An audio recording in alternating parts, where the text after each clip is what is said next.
Muito bem, este programa que nós vamos reproduzir, o programa 74, qual o objetivo da Revista Espírita de Allan Kardec, é um programa dispensa comentário. Mas antes de falarmos de tudo isso, primeiro nós queremos agradecer a você, irmão e irmã de Ideal Espírita, vocês, amigos e amigos que nos acompanham aqui na página Estação da Luz Espírita, muitíssimo obrigado mesmo. Nós queremos lembrar que a nossa página Estação da Luz não tem fins lucrativos. O objetivo é exatamente a divulgação da doutrina espírita. E por isso nós estamos reproduzindo essa programação da Web Rádio Estação da Luz e programação da Web Rádio Cristo Consolador, além das obras da codificação, texto, livros suplementares, entrevistas, palestras, vídeos e etc. Nós queremos agradecer pela companhia. Você é a razão do ser desse trabalho. E nós vamos reproduzir o programa número 74, qual o objetivo da Revista Espírita de Allan Kardec, com o Enzo Albana, trabalhos técnicos de Elias Tavares, na Web Rádio Estação da Luz. Esse programa foi ao ar no dia 4 de junho de 2021. Programa simplesmente excepcional. O Enzo Albana, ele esclarece o porquê da criação da Revista Espírita, ou qual é a ligação que a doutrina espírita tem com essa revista. Bom, não vou falar mais para não tirar a graça. Muitíssimo obrigado pela sua companhia e vamos ao programa.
Vamos construir uma nau, vamos construir uma nau para navegar no mar, para navegar no mar e outras terras encontrar, e outras terras encontrar, para além de todo o mar, para além de todo o mar.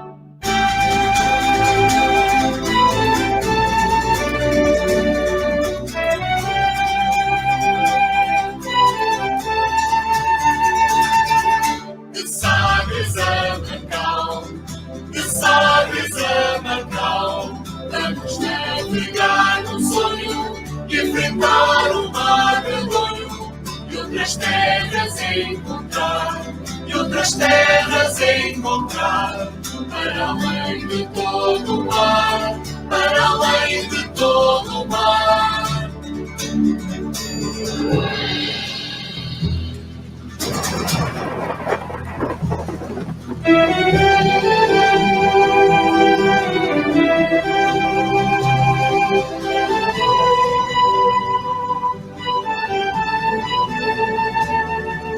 As armas e os barões assinalavam, cada ocidental praia lusitana, por mares nunca antes navegáveis, passaram ainda além da Taprobana, em perigos e guerras expressadas, mais do que permitia a força humana, e entre a gente remota edificaram um novo reino de tanto sublimado.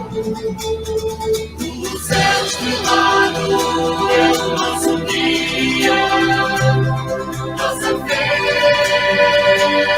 nos confia, venceremos todos os medos, com coragem e alegria, sob a égide cruzaremos todos os mares, desfrutando ao vento da bandeira, no Evangelho imortal, levaremos a tua pátria, esperança de alegria. Jesus, faremos brincar os corações em harmonia. Vamos construir uma nau, vamos construir uma nau para navegar no mar, para navegar no mar e outras terras encontrar, e outras terras encontrar. Para além de todo o mar, para além de todo o mar.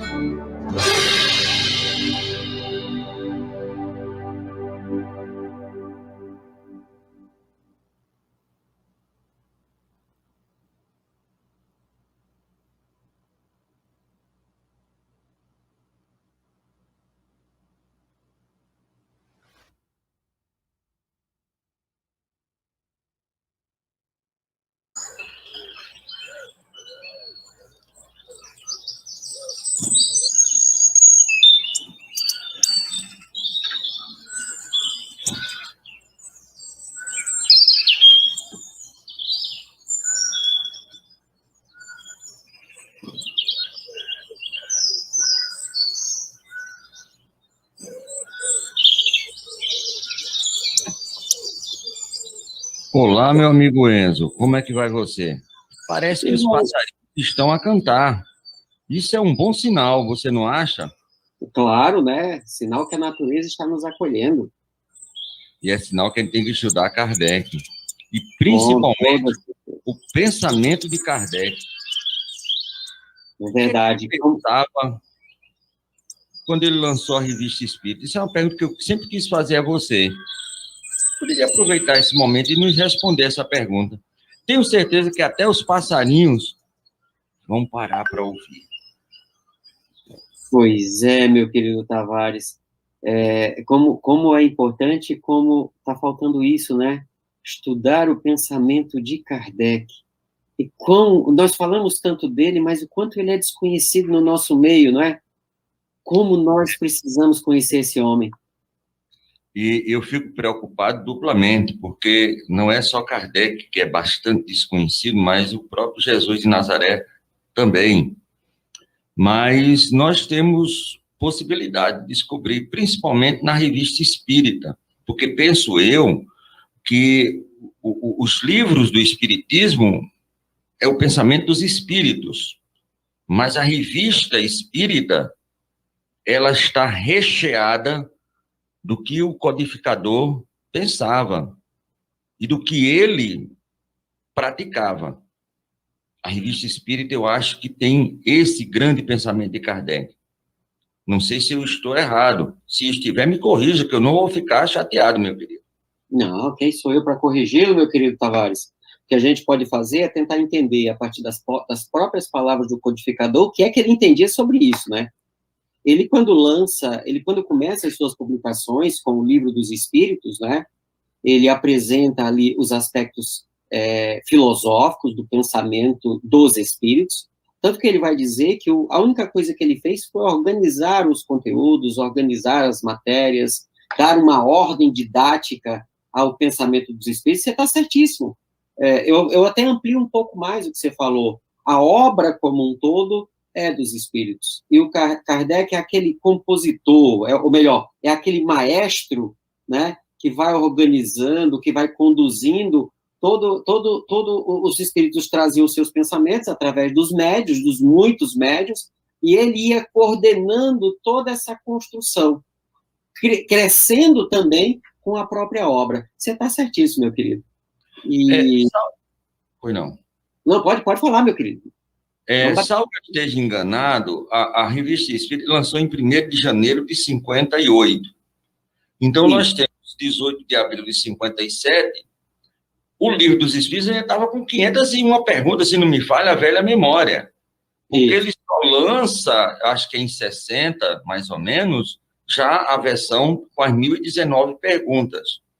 E nesse intervalo de tempo, de abril de 57 para janeiro de 58, ele lança. E aí eu sempre quis saber e aproveitar esse momento que nós estamos nos debruçando sobre o pensamento de Kardec na Revista Espírita, o que foi que levou a Kardec, antes de tudo, porque o Livro do Espírito não estava nem pronto ainda, tudo bem, que ele também não sabia.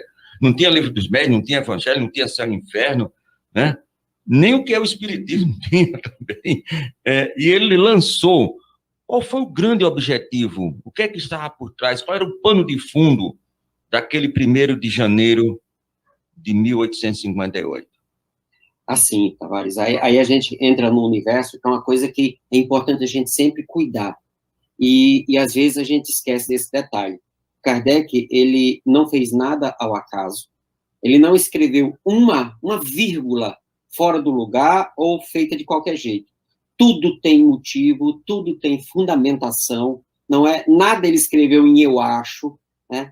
Então, todas essas questões, todos esses conceitos, todas essas ideias, todas essas definições, o próprio codificador nos apresenta em sua obra. E a sua pergunta, ela é muito importante para conhecermos, dentro dessa construção dessa obra, porque o que ele percebeu? Ele lança o Livro dos Espíritos, os Espíritos disseram, é hora de lançar, lança. E pode até perguntar assim, tá, mas se depois ia ficar uma obra com 1.018, 1.019 perguntas, dependendo ali do ajuste, por que não esperou esse momento para lançar depois? Por que não lançou pela metade, né? Porque aquela obra de 510 perguntas, ela tinha a base do pensamento dos princípios da doutrina espírita. Ele precisava já apresentar, olha, pessoal, existe doutrina espírita. Está aqui a sua base. Pronto. Porque isso fez com que acontecesse uma explosão de percepção da realidade espiritual que até aquele momento pouco se percebia. Quando Kardec vem apresentar, ele abre um véu, né? É como diz nas preces, né? Ele rasga um véu do mundo invisível, dizendo, esse mundo existe, está aqui os princípios essenciais. E a partir daí, meu querido Tavares, o que começou de pipocar, dos grupos começando a estudar, tendo interesse naquele assunto, vendo, mas é possível dialogar com os espíritos? É possível dialogar com os espíritos. Vamos dialogar. Só que aí viram em Kardec um referencial. E ele passou a centralizar tudo que era produzido, tudo que era de interesse, tanto a favor quanto contra, questões, as comunicações vinham, as pessoas não sabiam como entender aquilo, e passaram a direcionar para ele, porque ele passa a ser o referencial. E ele cria a Revista Espírita para... Aí eu não vou dizer as minhas palavras para dizer assim, é o Enzio que disse isso. A gente tem que parar muito com essa coisa de o fulano falou. Somos espíritas, é o que é que Kardec falou. E exatamente, você falou, a Revista Espírita começa em janeiro de 1858. O primeiro texto é Introdução. E na introdução, ele diz assim, pega aí a sua Revista Espírita, rapidinho, puxa aí. Já pega um paninho, porque eu sei que você deve estar bem empoeirada, que a gente não mexe muito, né? Deixa eu pegar a minha aqui também, pra gente ver aqui. Peraí que eu tô vendo pegar um paninho, porque faz tempo que eu não pego, né? A gente fica lendo tantas outras coisas e esquece de Kardec que fala, né? Mas peraí, deixa eu logo passar. E além de não pegar, não tem nem as digitais, porque o cara só fez comprar. Foi naquela promoção, foi naquela casa espírita, o cara disse que era bom, ele foi, levou para casa e deixou lá. Não tem nem a digital. Então, peraí, deixa eu pegar aqui. Peraí, calma, deixa eu... Mas enquanto você pega... Uma das coisas a gente poderia dizer que a Revista Espírita seria uma grande tribuna, um grande fórum e um catalisador daquelas ideias que... Eu vou aproveitar a palavra que você me disse aí, pipocando, porque quando ele lançou o livro, o mundo espiritual desabou sobre o planeta Terra de uma forma geral, principalmente na Europa. Então, a ideia dele foi justamente para fazer uma grande tribuna, um grande fórum e um grande catalisador de tudo aquilo que estaria ocorrendo, que ele saberia, e os espíritos também saberiam que estava ocorrendo. Antes de falar da questão da introdução, também seria isso, dentro dessa possibilidade? É o que ele explica na introdução? Tavares, não seria. É exatamente. Você adivinhou, acho que você leu o pensamento da página. Olha o que Kardec diz aqui, na Revista Espírita. E aí eu vou logo dizer uma coisa, viu, Tavares? Vou te dizer uma coisa. Sei que você é um cara, assim, muito, tipo eu, nós somos muito cabeçudo, né? E, às vezes, a gente toma algumas atitudes, assim, nós somos um tanto enfáticos na defesa dos princípios kardecianos e essa coisa toda, e às vezes a gente entra numa asteima, né? Numa asteima, assim, bem... E isso é um problema. Olha, Kardec, quando define o objetivo da Revista Espírita, ele nos dá uma lição e ele apresenta um parâmetro mostrando, olha, espíritas, como vocês devem se comportar diante deste caso. Aí ele diz assim, olha só, está lá na introdução, um pouquinho mais, se a gente dividir ali a introdução em 4 partes, está ali mais ou menos na terceira parte da introdução. Ele diz assim, eu estou usando aqui, viu, Tavares, a tradução publicada pela Federação Espírita Brasileira, né, e também fiz os ajustezinhos a partir da tradução que está no Kardecpédia, tá certo, pessoal? Pode lá que no Kardecpédia também tem uma excelente tradução, mas eu também uso a tradução da Federação Espírita Brasileira, da nossa federativa. Para falar em tradução, e isso é muito interessante, eu tenho a do Júlio Abreu Filho, que foi basicamente a primeira. Isso. Eu queria mostrar aqui, é um livro verde, porque aí o fundo é verde, não vai dar para mostrar, mas eu adoro isso aqui, que é aquelas capas duras, tá entendendo? Maravilha, um presente de um grande amigo. Aí Kardec diz assim, quando ele começa a falar do porquê revista, porque aquele modelo, né, de números mensais, né, tudo mais, ele diz assim, o exame raciocinado dos fatos. Porque Kardec defendia, sabe, Tavares? Ele deixa isso muito claro, por exemplo, Evangelho segundo o Espiritismo, introdução, item 2, que fala sobre o controle universal do ensino dos Espíritos. É textual, não é opinião de Enzio. Todas as comunicações, todas as falas dos Espíritos, todas têm que ser passadas por um crivo racional com fundamento no bom senso. Então, não passava pela cabeça de Kardec essa ideia de veio do Espírito, então é do Espírito, ninguém pode dizer nada, ninguém pode criticar nada, porque é do Espírito. Para Kardec, isso não passa pela cabeça dele. Ah, mas é um médium X, não importa. Não importa qual seja o médium, não importa se é eu ou se é você. Aquilo que é dito, e como nós somos espíritos encarnados, tudo que a gente disser tem que ser analisado. Não se pode pegar a torta. Então, ele já começa assim. O exame raciocinado dos fatos e das consequências deles decorrentes é, pois, um complemento sem o qual nossa publicação seria de medíocre utilidade e apenas ofereceria um interesse secundário a quem reflete e quer dar-se conta do que vê. Então, o primeiro ponto, ele já está avisando, olha, a nossa análise de tudo que for remetido, de tudo que será publicado dentro da revista espírita, desse nosso, como você falou, tribuna, e ele vai usar essa palavra, tem que ter esse caráter de análise, de exame raciocinado. Não pode ser porque eu gosto, porque eu acredito. Então, ele já começa por aí. Contudo, como nosso objetivo é chegar à verdade, qual da verdade? A verdade dos Espíritos.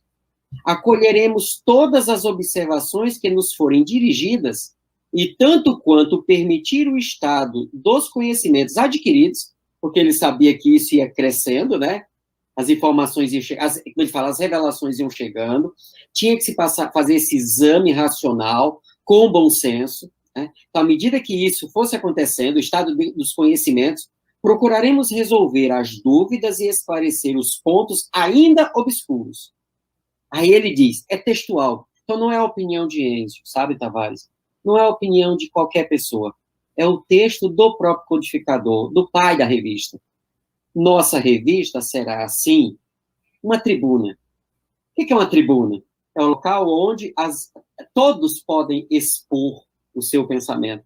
Todos podem expor as suas ideias. Porém, de qualquer jeito, na qual, entretanto, a discussão jamais deverá afastar-se das normas das mais estritas conveniências. Quer dizer, Tavares, eu discordo de você. Posso apresentar minha opinião? Pode. Claro. Assim, olha, eu não concordo com o que você está falando, porque eu acredito que o azul é uma cor mais bonita. E você disse que é o vermelho. Eu não concordo com você, não posso concordar com você. Mas, Tavares, você é meu amigo. Nós somos irmãos, estamos a serviço do codificador e a serviço... E eu discordo em gênero, número e grau, que o azul que você está falando seja bonito. Para mim, o vermelho é interessante, sobre qualquer ponto de vista, né? O vermelho é interessante.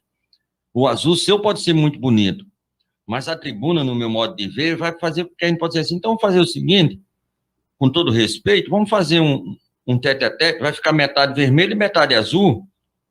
Nem eu, nem você. A tribuna que Kardec pensava era algo mais ou menos assim, que as ideias pudessem ser contraditórias, mas que chegasse a um ponto de consenso entre aquelas ideias e tirasse as arestas, porque eu penso na tribuna assim, será que era o mesmo pensamento de Kardec?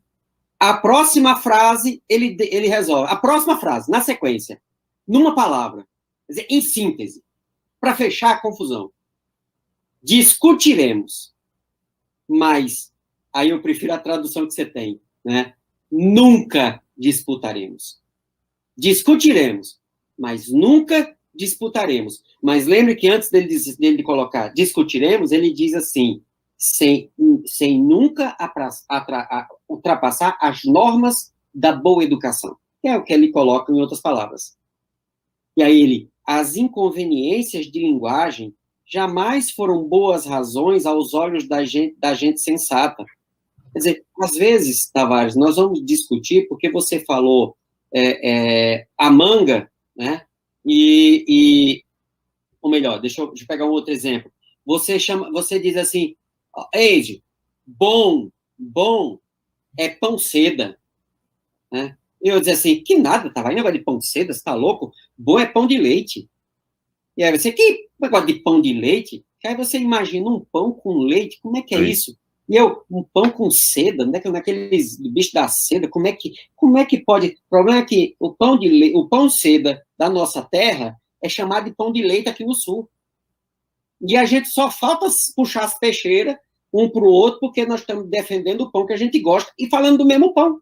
Na minha opinião, eu adoro girimum. Já não gosto muito de abóbora. Agora, girimum, pensa uma coisa que eu gosto. Agora, abóbora já não me agrada muito. Aqui pro nordestino. Mandioca e macaxeira, certo? Mandioca mas Enzo, aí o objetivo principal foi isso. Foi essa grande tribuna, esse grande fórum, onde ele pudesse sintetizar, trazer, catalisar todos os pensamentos e colocar, imprimir de fato de direito o pensamento de Kardec. Eu acho que a gente não consegue entender, e é por isso que eu passo com todo respeito aos livros da codificação, sem mergulhar muito profundamente na Revista Espírita. Creio que quando a gente começar a mergulhar nesses primeiros 12 anos, vamos dizer assim, da revista, eu acho que a gente vai dar uma mudada no rumo do espiritismo, de como ele está agora, atual. Pode ser que eu esteja equivocado, mas eu acho que o caminho é por aí. Não, tá certíssimo, sabe, Tavares? Até os passarinhos ficaram quietinhos para ouvir a gente falando essas coisas. Olha, você vê como é as coisas, já estão pensando na evolução deles. São inteligentes. E aí, o que acontece? As obras, né, essas obras mais consolidadas, elas têm um objetivo muito próprio. Então, vamos lá. Kardec lança o Livro dos Espíritos e descortina o mundo espiritual de modo lúcido, de modo claro, de modo racional, com bom senso, para quem quisesse. Ok, maravilha. E aí, só que começa a acontecer o seguinte, eu posso conversar com os espíritos? Pode, os espíritos estão à minha volta, questão 456 da edição que nós temos hoje, já disse que eles estão à minha volta, certo? Eu posso conversar com o anjo guardião? Deve. A lei do anjo guardião estabelece isso. Só que, como é que eu faço? Porque as pessoas passaram a se interessar por essa comunicabilidade, porém, como é que eu faço isso? E aí, toda a experiência que ele vai acumular, desde 1855, quando ele começa a estudar, até 1860 e pouco, certo? Até metade de 1860, toda essa experiência que ele acumulou, porque ele dedicou-se ali, tirando as horas que ele trabalhava, o tempo integral a construir este conhecimento. E aí, o que é que ele faz? Ele lança uma obra para dizer, olha, para quem quer estudar mediunidade, para quem quer conhecer, quem quer entender, mesmo sozinho, eu vou criar uma obra para que vocês tenham segurança, para que vocês não sofram as vicissitudes da prática. Aí ele cria aquela obra com aquele objetivo. Mas para que eu entenda isso, é o estudo da Revista Espírita que vai me conduzindo nessa construção do que vai acontecendo, de como ele vai construindo as definições, de como ele vai analisando as coisas que vão acontecendo, certo? Ele, no Livro dos Médiuns, em 61, quando ele escreve sobre obsessão, ele fala sobre a possessão e diz, possessão é um tipo de subjugação. Só que já em dezembro, já na metade de 62, no ano seguinte, ele vai à cidade de Morzine, ele acompanha um caso de possessão coletiva, e ele vê que a possessão não era uma subjugação. Possessão era possessão. E aí ele escreve um artigo sobre os processos de Morzine, e na sequência, quando ele aprofunda o conhecimento, chega na Gênese, ele escreve um artigo na Gênese, finalzinho do capítulo 14, Fluidos, onde ele fala sobre a possessão. Eu só entendo isso com a Revista Espírita, porque tem toda essa construção da doutrina. Muito bem. Olhe bem, na Revista Espírita que a gente vai estudar esse pensamento de Kardec, nós tínhamos, inclusive, um texto, mas essa introdução é muito importante para que todos percebam a importância da Revista Espírita. Ele trabalha tantas coisas diversas, orçamento do espiritismo, a mulher espírita, ele fala de Marte, ele fala de Júpiter, ele fala da casa de Mozart, da lembrança da vida passada, de um remédio dado pelos espíritos, certo? A história de uma múmia. Ouso dizer, inclusive extraído do Jornal do Comércio do Rio de Janeiro, nosso Brasil está na Revista Espírita, né? O espiritismo no Brasil, a emancipação da mulher, né? O espiritismo e a distribuição de prêmios, né? O erro da língua. Um médium cego pode pintar? Eu ouso dizer, com todo respeito, e aqui entre aspas, que os passarinhos não nos escute, por favor, mas que se os 5 livros do Espiritismo são maravilhosos, a Revista Espírita, ela aumenta esse compêndio do nosso entendimento. Ouso dizer, não tenho provas científicas nem filosóficas, é um pensamento meu, mas ouso dizer que ele abre o universo para coisas, ou para, como diz o meu amigo Camões, mares nunca dantes navegados, meu querido Enzo. Eu vou te dizer o seguinte, vou citar exemplo de 2 pessoas não espíritas, não pessoas, só para ter um exemplo, pessoas não espíritas, que todo mundo conhecia. Então, você conhecia aquelas pessoas. Porém, quando eles desencarnaram, os 2, começaram a aparecer coisas da vida daquelas pessoas que só quem conhecia eles na intimidade conheciam.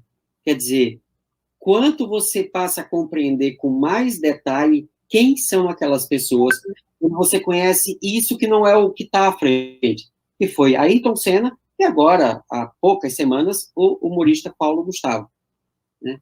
Então, seria mais, pegando esse exemplo, quando a gente lê as obras fundamentais, como ele chama, que são aquelas que juntam o bolo pronto, né? Mas para a gente entender como é que aquele bolo foi construído, o que é que foi acontecendo, como é que aquela receita foi elaborada e tudo mais, aí é na Revista Espírita que está. É Kardec compondo a obra. Se o Livro dos Espíritos, o Livro dos Médiuns, Evangelho, Livro de Céu e Inferno e a Gênese são as óperas que você vai assistir a ópera, a Revista Espírita é como essa ópera foi construída. Se eu não entendo isso, eu não vou entender a essência do que está nessas obras. Por isso que os bons estudiosos de Kardec da atualidade são defensores árduos, né, do estudo da Revista Espírita. E outra coisa, fora os defensores árduos, os passarinhos também, porque eles voltaram a cantar. Então, já estão satisfeitos, saciados com esse conhecimento que esses mais ou menos 25 minutos nós demos. Prometemos voltar no segundo programa, porque esse é apenas o primeiro programa. No segundo programa, vamos mergulhar mais um pouquinho, vamos sair dessa introdução e vamos andar e caminhar por esse universo, ou por esse mar, ou mares que nunca foram navegados. Vamos imitar o nosso irmão Camões e vamos navegar por mares nunca antes navegados, mergulhando de fato e direito na Revista Espírita. É isso, meu amigo Enzo, para a gente encerrar o nosso primeiro programa dessa jornada rumo à Revista Espírita, do nosso querido Allan Kardec. Perfeito. Quero agradecer a possibilidade de estarmos aqui conversando sobre Allan Kardec. E vamos que vamos. De volta já já. Próxima semana a gente volta a conversar. Prometo a vocês. E os passarinhos vão adorar.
Meu amigo Enzo, Meu querido Tavares, dando hoje fortemente. Eu acho que hoje a gente vai dar um salto qualitativo no mergulho, um mergulho no pensamento do querido Allan Kardec na Revista Espírita. Eles estão hoje a todo vapor, veja só.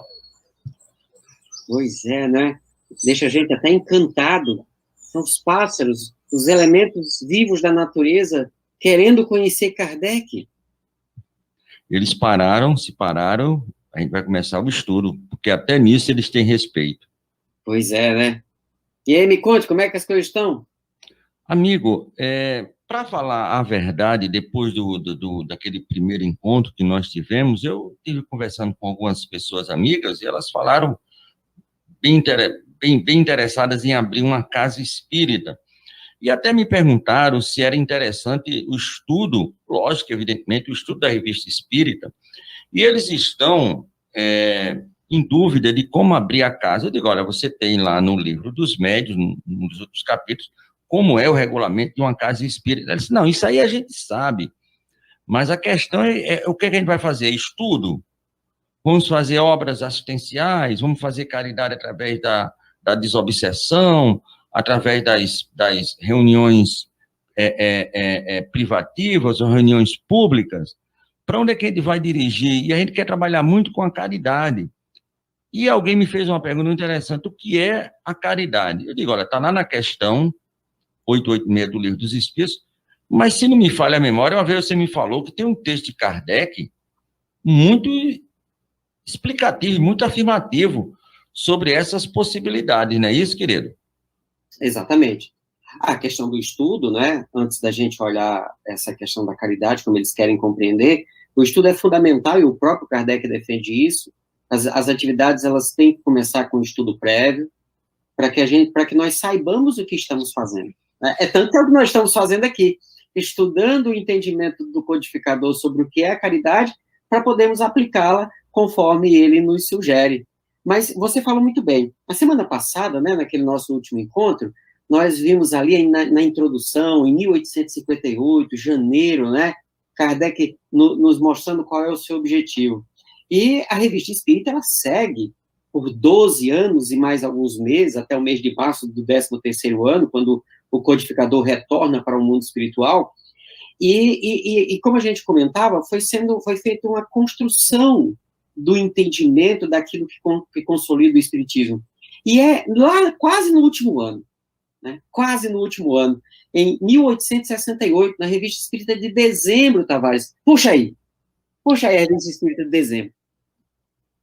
Amigo, mas olhe bem, dezembro de 68, Kardec desencarnou em abril. Não, foi em março de 69. Março, 31. 31 de 69. Então, 3 meses antes dele voltar ao plano espiritual, com a consciência do dever cumprido, ele manda essa mensagem. Já deixa ela prontinha. Agora, olha bem, qual é a grande diferença entre caridade e amor ao próximo? Porque muita gente confunde caridade com amor que nós devemos ter para com os outros. Ou tudo é a mesma coisa para Kardec? Ou ele faz alguma diferenciação nessa mensagem? Vamos fazer o seguinte, como os teus companheiros estão preocupados agora, nesse momento, em entender a caridade, vamos falar hoje sobre a caridade e, na próxima vez que a gente chegar aqui, vamos falar do amor ao próximo? Lógico. Porque, inclusive... Isso é amor. Isso é amor. Isso é amor, né? Inclusive, está no mesmo texto. Então, a gente vê um pedacinho hoje, e no próximo encontro a gente vê a continuidade definindo amor ao próximo. Porque o estudo é importante, o estudo é necessário. Só que a caridade, como nós vamos ver, é a aplicação do que a gente aprende. Um precisa do outro. Senão, perde o sentido. E o que é que Kardec fala? Na Revista Espírita de dezembro de 1868, ele começa falando, ele apresenta um discurso que ele fez no dia 1º de novembro, um mês anterior, na sessão anual comemorativa dos mortos. É o primeiro texto de dezembro de 1868. ele vai finalizar uma discussão que se tinha naquela época, que infelizmente se sustenta até hoje, simplesmente porque não se estudou esse texto, se o Espiritismo é ou não uma religião. E aí, mais para o final do texto, ele diz assim, a caridade, meu querido Tavares, escuta essa, a caridade é a alma do Espiritismo. Ela, a caridade, resume todos os deveres do homem para consigo mesmo e para com os seus semelhantes. A gente acha que fazer caridade é só ajudar o outro.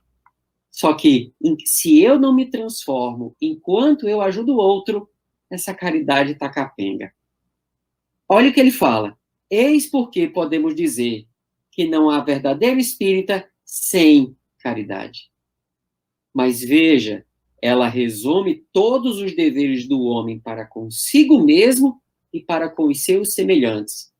É uma caridade onde eu sou caridade enquanto eu contribuo para aliviar as dores e necessidades do próximo. Ela não é só para o próximo. Isso muda tudo, Tavares. E a gente deve compreender que a caridade em que os espíritos de Kardec, nesse pensamento, traz, ela não está somente embotada daquilo que a gente pode dar a nível material, que é muito importante, mas principalmente pelaquela mudança que vamos fazer no outro e em nós mesmos.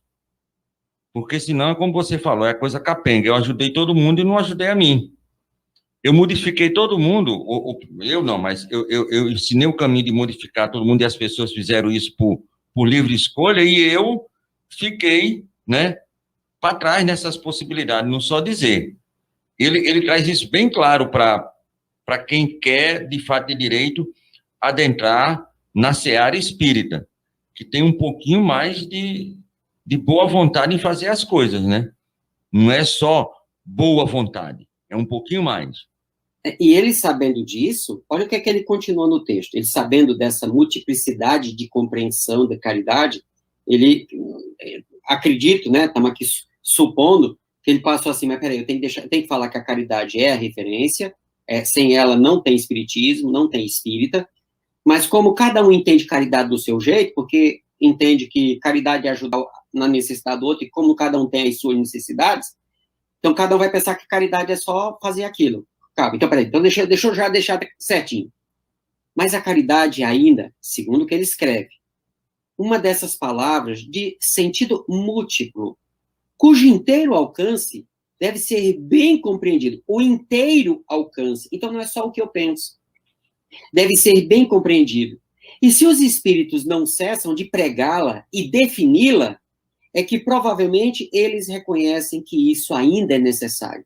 Por isso que mesmo ele tratando tanto da caridade no Evangelho segundo o Espiritismo, em 1864, ele agora, em 68, ainda está tratando para dizer, deixa eu fechar essa questão, para não ter mais dúvida. Aí ele diz assim, olha só, Tavares, vai acabar todas as dúvidas. O campo da caridade é muito vasto. Claro, ele é do tamanho da humanidade. Todos nós temos necessidades.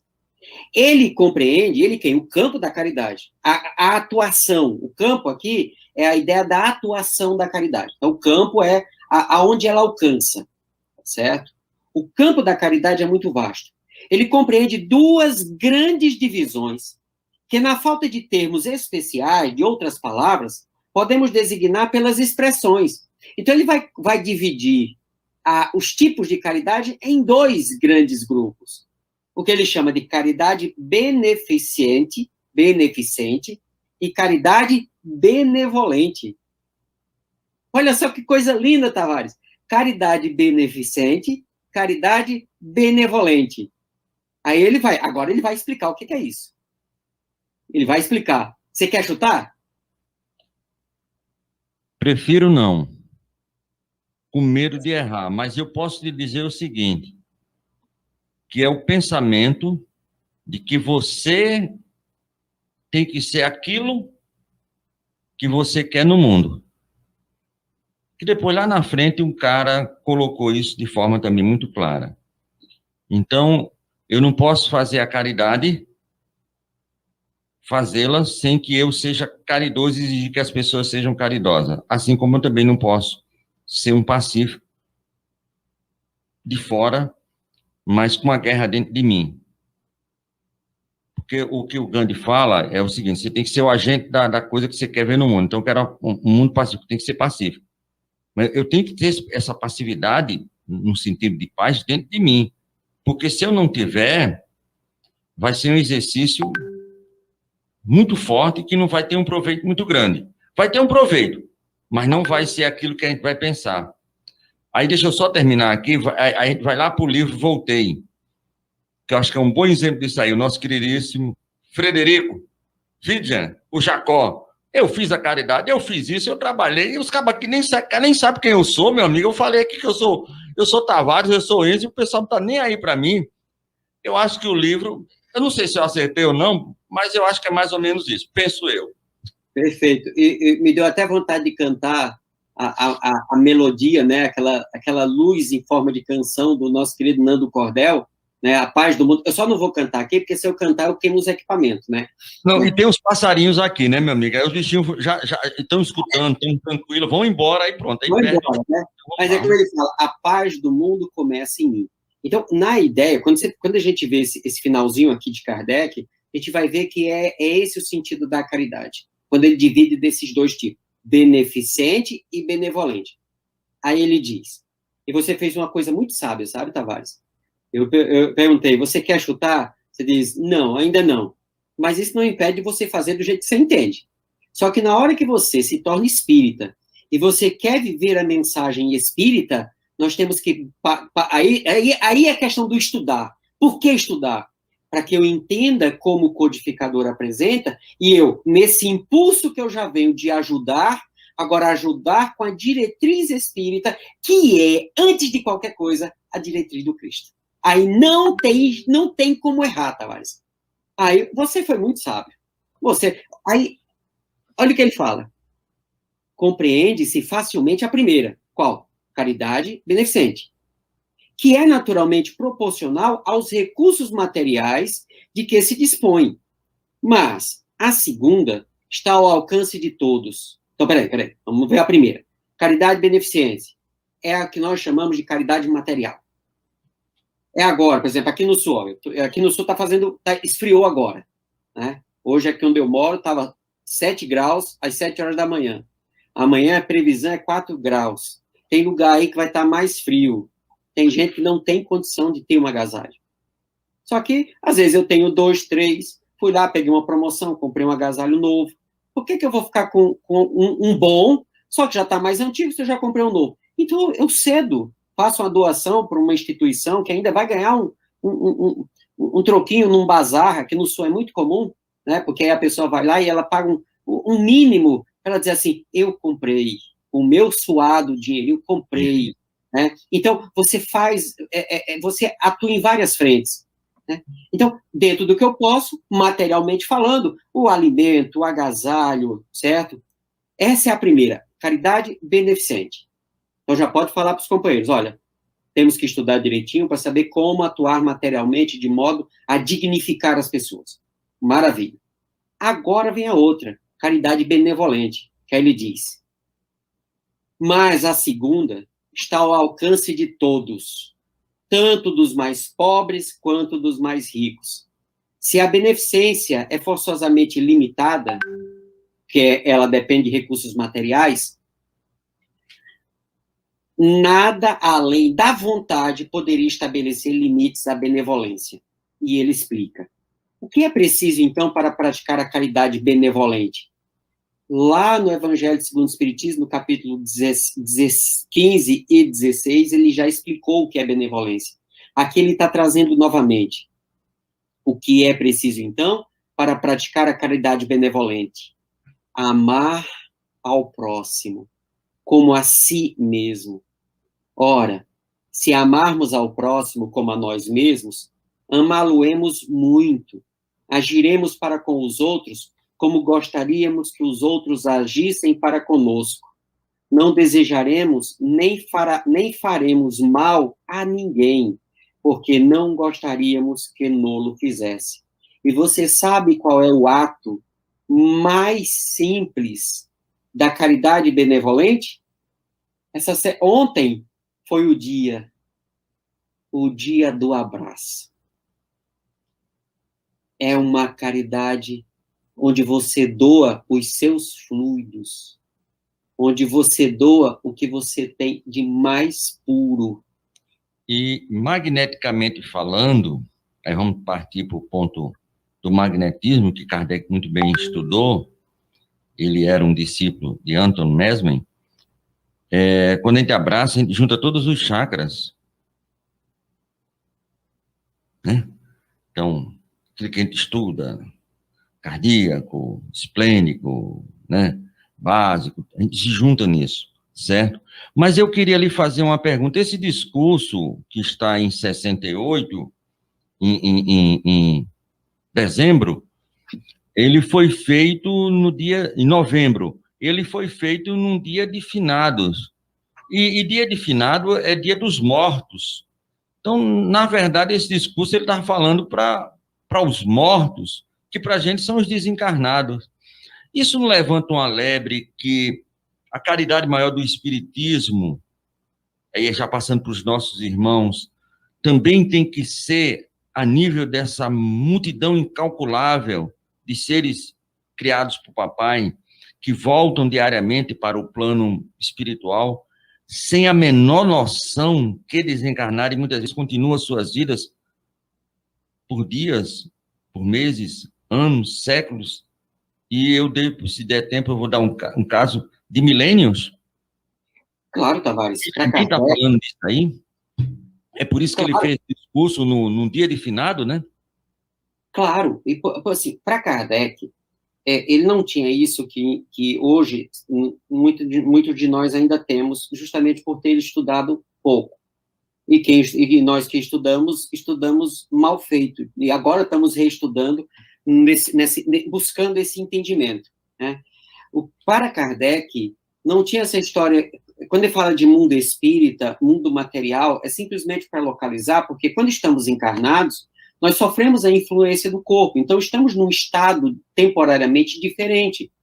Mas para Kardec, ele não via, em relação aos espíritos, essas separações. A ideia do outro mundo para Kardec é didática. Então, quando ele fala do auxílio aos espíritos, são a todos os espíritos. Quais são as necessidades desse espírito?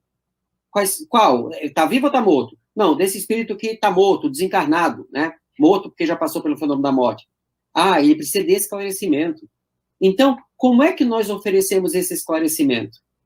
Tem uma mensagem da benfeitora Joana de Ângeles, no primeiro livro publicado do Divaldo, que é assim, caridade difícil. E ela diz, olha, você vai ter que secar lágrimas enquanto está chorando. Você vai ter que aliviar dores enquanto está sentindo dor. Você vai ter que oferecer seu ombro enquanto você está precisando de um. Né? Por quê? Por amor ao outro, eu ofereço aquilo que, às vezes, eu tenho tão pouco. É o óbolo da viúva. Porque o que eu recebo em dar o pouco que eu tenho, nesse caso, porque eu não são coisas materiais que você vai oferecer. É um conforto eminentemente espiritual. E aí, Tavares, veja que ele não faz a definição, essa caridade benevolente é material, tá, então é só para quem está com fome, quem está com sede e tudo mais. Não, e aquele espírito que chega na reunião mediúnica, como você muito bem conhece, que precisa, às vezes, de um rápido, vamos chamar aqui de acoplamento com o médium, para que ele possa ter temporariamente reacendido algumas das suas percepções, porque ele ficou muito ainda preso à condição da última encarnação, e ele acordando ali, né? Então, você está oferecendo o seu corpo, porque é o que ele precisa naquele momento, para que ele possa acordar, e aí eu estou aqui dando comunicação, o espírito se aproxima de mim, sente a minha vibração ainda do meu corpo físico, ele acorda, aí o Tavares olha, meu irmão, como é que você está? Ele diz, eu estou todo ferrado. Pois vem aqui, vamos conversar, né? Quer dizer, eu estou oferecendo algo que é material, é a única coisa que eu tenho para oferecê-lo. Então, o que a gente percebe, se olhar desde o início do texto, ele coloca 2 tipos de caridade. Mas o que fundamenta a caridade é a essência, é aquilo que você colocou, é eu me entregar para o serviço do bem. Aí o quê? O outro precisa de quê? Precisa de comida? Então, eu vou entregar comida para o outro, de modo que o outro não se sinta humilhado. Eu engrandeço ele. Isso Kardec explica lá nos capítulos do Evangelho segundo o Espiritismo 15 e 16, quando ele fala do exercício da caridade, da benevolência, da beneficência e tudo mais. É como eu faço isso. É aquele discurso que você já deve ter ouvido. Eu passo a semana muito mal, mas quando eu venho para aqui, que me abraço com esses que têm muito menos que eu, Jesus me acolhe. Muito bem. E numa dessas sessões, o que é que eu faço? O Espírito se abraça. Faz tempo que ele não tem um abraço. Faz mais de 100 anos que ele não sabe o que é isso. E eu abraçado no meio do salão com um médium, ainda bem que era um homem, na polaridade masculina, graças a Deus, e me abracei. Para não dar problema. Né? E graças a Deus, né? Mas, meu amigo, olhe bem, na Revista Espírita de 1800, a partir de 1858, nós temos algumas possibilidades bastante interessantes, entre as quais ele vai falar aqui de um banquete oferecido a ele,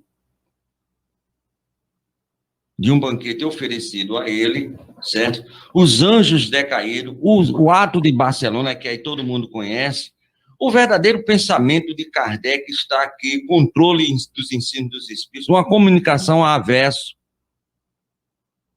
Então, Kardec fala da caridade no Livro dos Espíritos, no Evangelho, no Livro dos Médiuns, em todo, e no final, basicamente, da vida dele, faltando 3 meses, ele ainda continua falando dessa caridade.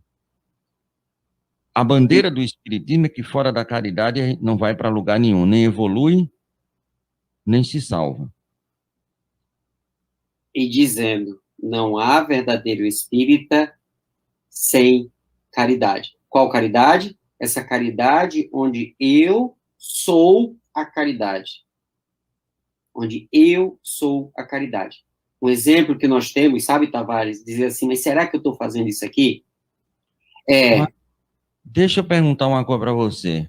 Pergunta. Se isso é caridade, mas você não vai responder hoje, não. A gente vai preparar. Como é que você fala? É um spoiler, é? Você fala? Olha. Muito bem. Para o próximo programa. Eu devo publicar tudo que os espíritos me dizem? Será que Kardec falou sobre isso? Porque eu nunca vi isso no livro do Pentateuco. Mas será que tem na Revista Espírita? Tem. Mas essa é cenas para os próximos capítulos. Porque os passarinhos voltaram a cantar. E se eles voltarem a cantar, é que eles estão já saciados do estudo de hoje. Mas a gente volta. Será que eu devo dizer e publicar tudo que os espíritos nos falam? Kardec, será que falou sobre isso? Vamos deixar uma interrogação e os passarinhos cantando.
Tchau.